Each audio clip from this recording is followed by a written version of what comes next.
warahmatullahi wabarakatuh. Alhamdulillahi rabbil alamin. Nahmaduhu wa nasta'inuhu wa nastaghfiruhu wa na'udzu billahi min sururi anfusina wa min sayyiati a'malina. May yahdihillahu fala mudhillalah wa may yudlilhu fala hadiyalah. Asyhadu an la ilaha illallah wahdahu la syarika lah wa asyhadu anna Muhammadan abduhu wa rasuluhu la nabiyya ba'dah. Allahumma salli wa sallim ala sayyidina Muhammadin wa ala alihi wa ashabihi ajma'in. Qala Rasulullah sallallahu alaihi wasallam, an-nikahu sunnati wa man raghiba as-sunnati falaysa minni amma ba'd. Wonten ngersanipun para alim, para ulama, para kiai, langgung-langgung panjenenganipun Bapak Kiai menika panjenenganipun dereng rawuh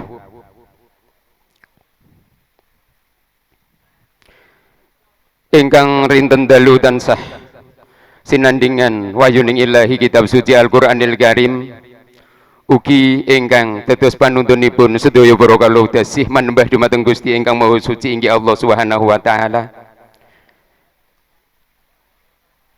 Ingkang kula dherekaken ugi ingkang kula dademaken ugi ingkang dipun mulyakaken Allah Subhanahu wa taala dumateng panjenenganipun para sepuh ini sepuh haji sepuh ingkang dipun sepuhaken, ingkang rinten dalu, ingkang sampun puno ing pamawas lebda ing pitutur kiblat ing panembah, ingkang panes pinundi saha kinabekten dumateng para bapak-bapak, ibu-ibu, tamu undangan, langkung-langkung panjenenganipun Ibu Suwati dalah sak pangomyongipun ingkang kula hormati, ingkang dipun mulyakaken Allah Subhanahu wa taala. Langkung-langkung panjenenganipun Bapak Kiai Ahmad Sufyan ingkang kawula dherekaken ugi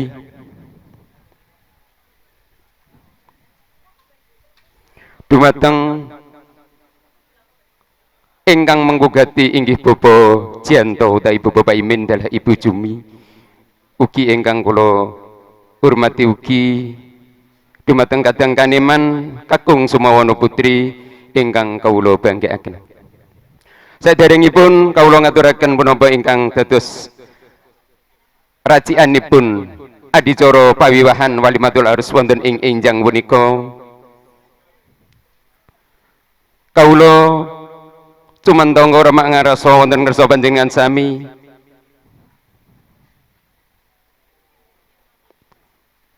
kawula anggembil kamardikan panjenengan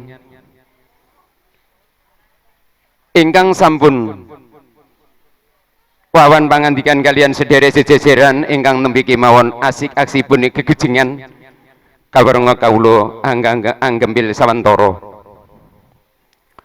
saperlu angaturaken adicara pawiwahan walimatul arus wonten ing enjang punika. Undine adicara pawiwahan wonten ing enjang dalu menika inggih punika walimatul arus dawuhipun Animas Reni Triana ingkang pikantuk Adimas Agus Triyanto saking lalatan Tapelan Palmesengir.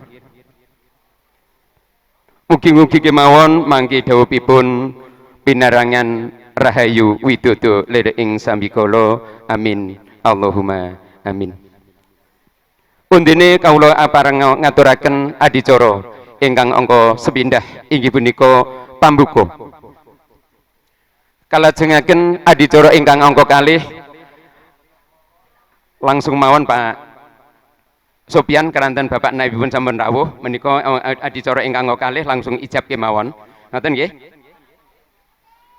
Ingkang angka kalih langsung ijab kabul kemawon.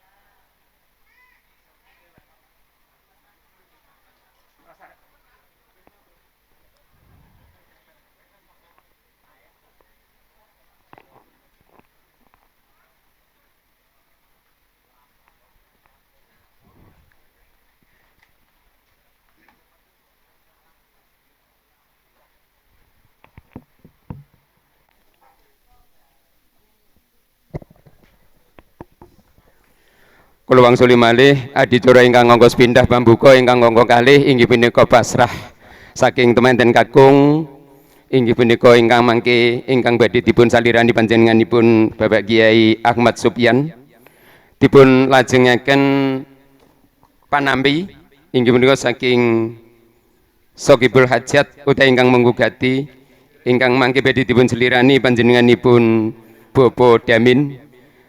Sasampunipun panampi dipun lajengaken ijab kabul mangke ingkang dipun badhe pimpin panjenenganipun Bapak Naib.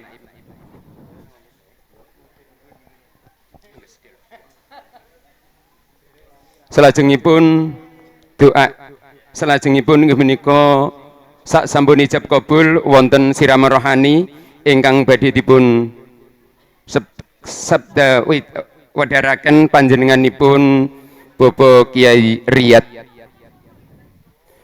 Salajengipun panutup doa setrip panutup.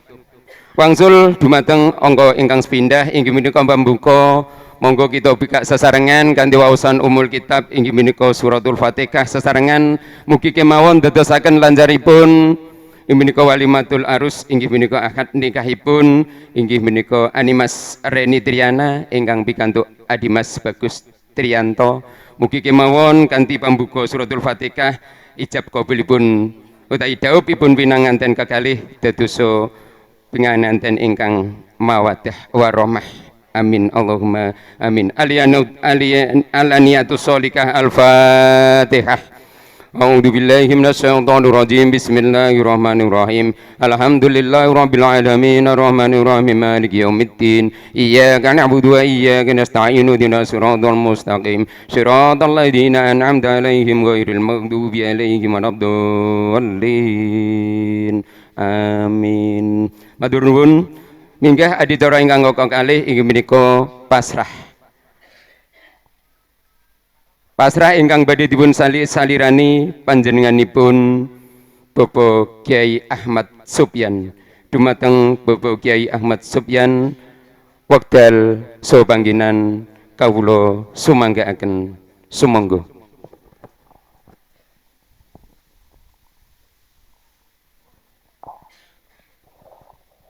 Panjenenganipun ingkang nampi inggih menika Bapak Damin ingkang mewakili saking Bapak Janto.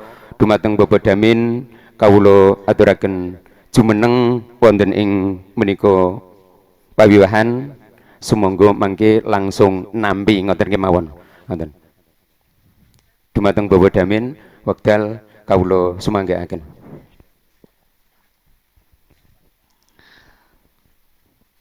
Assalamualaikum warahmatullahi wabarakatuh. Alhamdulillah ala nikmatil iman wal islam wal ihsan wal badan wal fikiran la haula wala quwata illa billah. Allahumma sholli ala sayyidina Muhammad.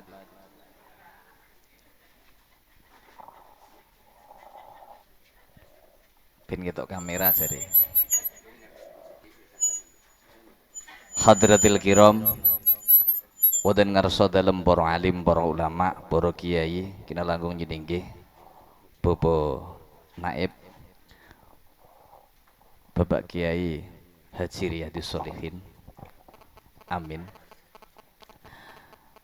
Dalah sedaya para pinesepuh palenggan sami kinalangkung nyiningge keluarga ageng saking Bapak Paimin dalah sakeluarganipun lumebering nyenenggih keluarga saking Ibu Suwati Bapak Sukimin dalah sak pengombyong sak bandereipun ingkang dipun mulyakaken dening Allah Subhanahu wa taala.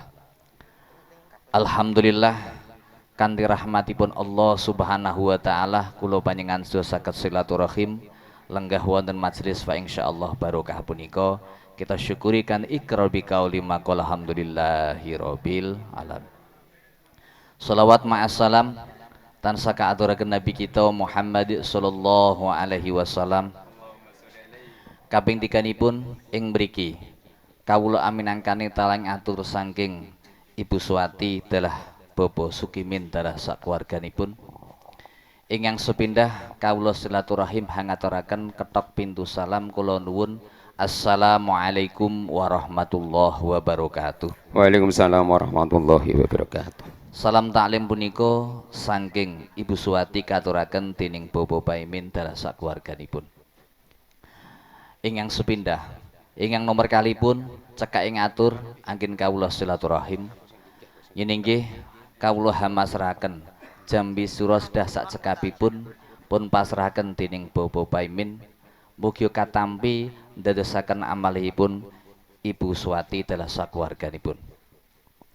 Ingkang nomor 3 yen inggih kawula hamasrahaken anak kinanganten sak mangke yen inggih Agus Suryanto kapasrahaken dening Bobo Paimin mugi anak kawula Agus Suryanto punika kadidik kados putranipun piyambak-piyambak mboten bedakaken setunggal-setunggalipun antawisipun anak mantu lan anakipun piyambak. Dadi sedaya punika putranipun sedaya. Saterasipun ing mriki yen inggih Ibu Suwati dalah sakeluarganipun yen inggih bekta rencang kathah pangombyong kathah mbok bilih anggenipun silaturahim wonten kirang patutipun kirang tuntutipun kintang pantesipun anggenipun silaturahim nyunagesi panyaksami dhateng keluarga ageng saking Bobo Paimin. Lan ugi nyundhaiki pangestunipun muga-muga anak kinasih samangke Agus Suryanto dalah Rene Triana dipun paringana keluarga ingkang ayem tentrem sakinah mawaddah warahmah. Mekaten anggenipun kawula matur saterasipun jangkeping antur saking Ibu Suwati mbok bilih anggenipun pahormatan samangke sampun paripurna saking keluarga ageng Ibu Suwati dalah Bobo Sukimin nyuwun lumengser saking panggen punika nyuntuk pangestunipun mugi selamet dugi griyanipun piyambak-piyambak boten enten kirang sak setunggalihing punapa-punapa. Mekaten cekak ngatur anggenipun kawula matur silaturahim ihdinas siratal mustaqim. Assalamualaikum warahmatullahi taala wabarakatuh. Nuwun.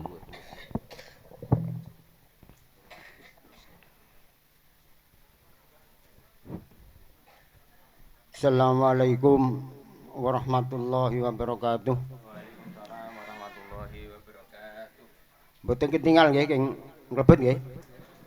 Dasare nggih ndek pisan.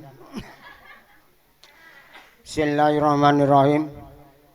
Alhamdulillahi rabbil alamin. Wa bihi nasta'inu ala umuri dunya waddin. Sayyidina wa maulana Muhammadin wa ala alihi wa sahbihi ajmain. La hawla wa la quwwata illa billahil aliyyil azim. Asyhadu an la ilaha illallah wahdahu la syarika lah. Wa asyhadu anna Muhammadan abduhu wa rasuluh. Qala Allah ta'ala fi kitabil karim. A'udzu billahi minasy syaithanir rajim. Wa min ayatihi min khalaqakum. Bismillahirrahmanirrahim. Wa min ayatihi an khalaqalakum min anfusikum azwajan litaskunu ilaiha. Litaskunu ilaiha wa ja'ala bainakum mawaddatan wa rahmah. Inna fi dzalika laayatil liqaumin yatafakkarun. Qala Nabi sallallahu alaihi wasallam anikhaku min sunnati faman raghiba sunnati falaysa minni al-hadis. Sadaqallahul azim. Amma ba.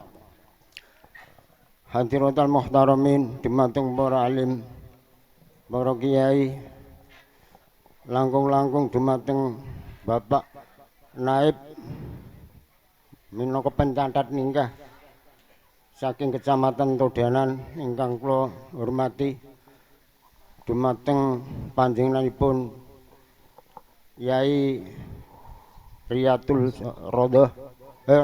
Sholihin ingkang kula takdimaken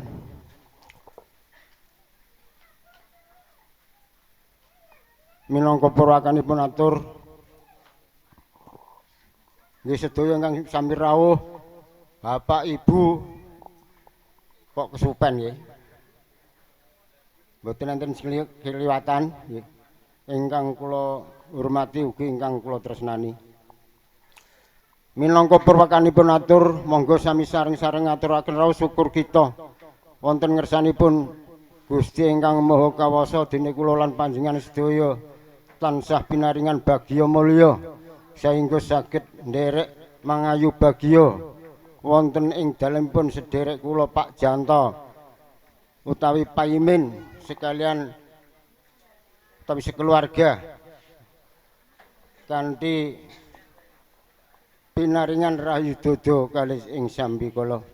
Amin. Mboten kesupen hidayah sholawat salam katur dumateng junjungan kita Nabi Agung Muhammad Rasulullah sallallahu alaihi wasallam ingkang tansah kita suwuni pitulungan wonten donya ngantos dumunipun akhirat benjang. Amin. Nggih mugi-mugi kula lan panjenengan sedaya saged nindakaken menapa ingkang dados perintah-perintahipun ugi nebi menapa ingkang dados awisan-awisanipun akhiripun dipun daku dados umatipun Kanjeng Nabi Muhammad Rasulullah sallallahu alaihi wasallam. Amin Allahumma Amin. Para rawuh kakung saputri ingkang kula hormati, kula ngaturaken gunging samudra pangasama mbok bilih kula kirang purwa duksina awit kula pama mantun punika minangka silih sarira sederek kula Pak Janto kapurih atur pambagya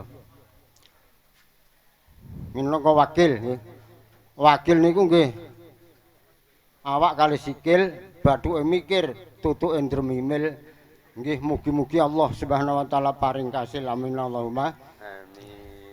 para rawuh kakung saputri ingkang kula hormati kawula ngucapaken sugeng rawuh dumateng panjenengan sami nggih sugeng pinarak lenggah kanthi sak sekeca sekacanipun anggen panjenengan pinarak miturut pinarane ingkang sampun sumadya. Anjawi saking menika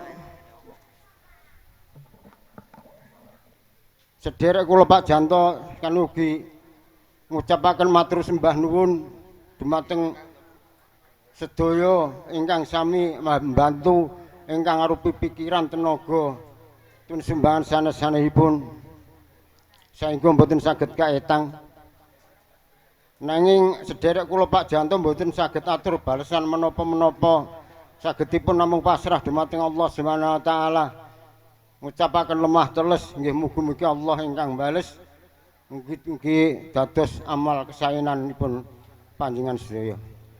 Amin Allahumma. Wah, ngaten niki lho wong tiyang sepuh niku nggih lalinan ngoten niku. Nggih maklum.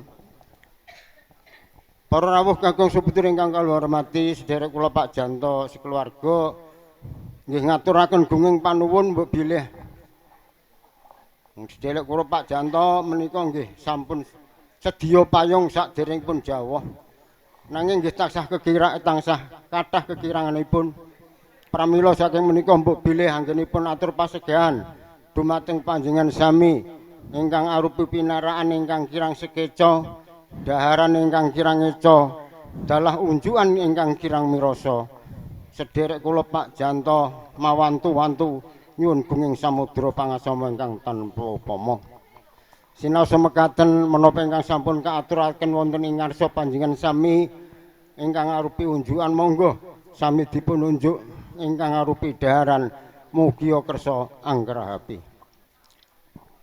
Para rawuh kakung saputri ingkang kula hormati ngajeng sampun Bapak Ahmad Sopyan sampun dawuh bilih menika masrahaken Jambe Sedah dalah putra kakungipun Bu Suwati Agus Rianto. Ingkang asma Agus Rianto. Mas Agus Rianto. Priyanto. Niki nek mboten enten sing mbantu nggih supe kula. Winginane kepanggih niku. Monggo Dik kula gocekke ngoten niku nggih. Malah kula wedi niki wong ndi iki jebule nggih calon mantu kok. Kula kesupen niku. Kelendeng saking daerah Cumpleng mriku. Para rawuh kakung saputri kang kula hormati. Kanthi rawuhipun Bapak Ibu Swati sak pangombyong ngucapaken salam taklim. Salam taklimipun dipun tampi dening sederek kula Pak Janto kanthi ngucapaken Waalaikumsalam warahmatullahi wabarakatuh. Nggih mugi-mugi Bu Swati sak pangombyong dalah sederek kula Pak Janto sakeluarga anggenipun sami persederekan. Nggih mugi-mugi Allah Subhanahu wa paring ngrembaka tansah sambung sinambung kados dene runcian kalung ingkang boten wonten pedhote amin Allahumma. Amin.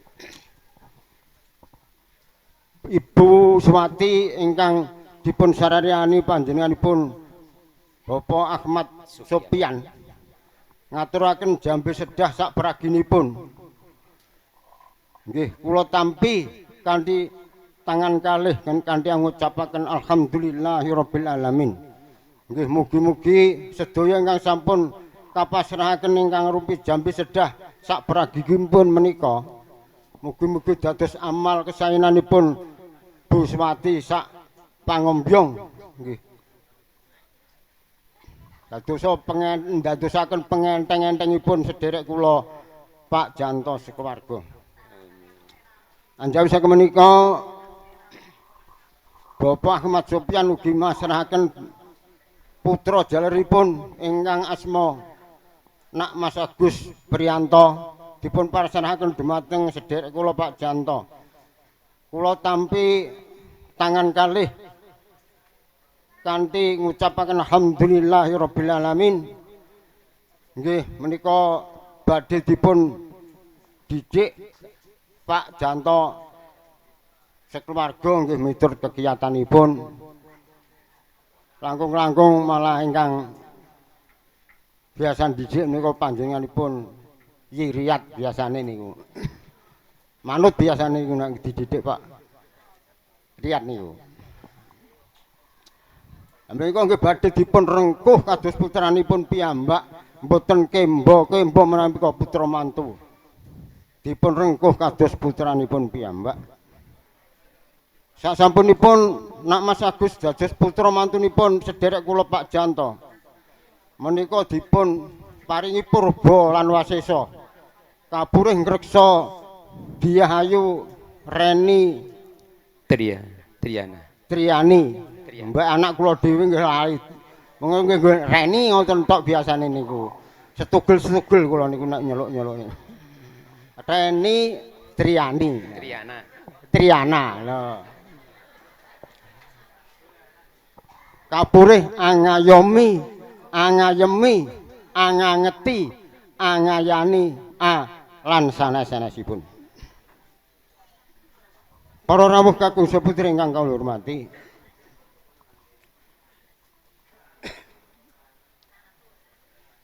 Bapak Ahmad Sopian ngajeng sampun matur bilih mangke sampun paripurna anggenipun acara mantenan.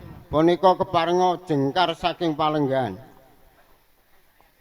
Nanging sederek kula Pak Janto mboten saged atur balasan menapa-menapa sagedipun namung nderek ndedonga.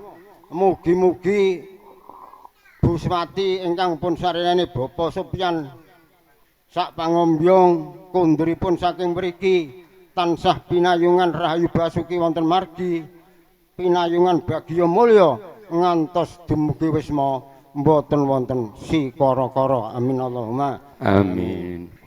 kados mekaten saged kula matur mbok bilih anggen kula matur radi nglantur ugi kirang teratur gandeng kula menika nggih titah sakwantah nggih pangapuntenipun kemawon ingkang kathah akhiripun wabillahi taufik wal hidayah wallahu muwaffiq ila aqwamit thoriq. Wassalamualaikum warahmatullahi wabarakatuh. Waalaikumsalam warahmatullahi wabarakatuh.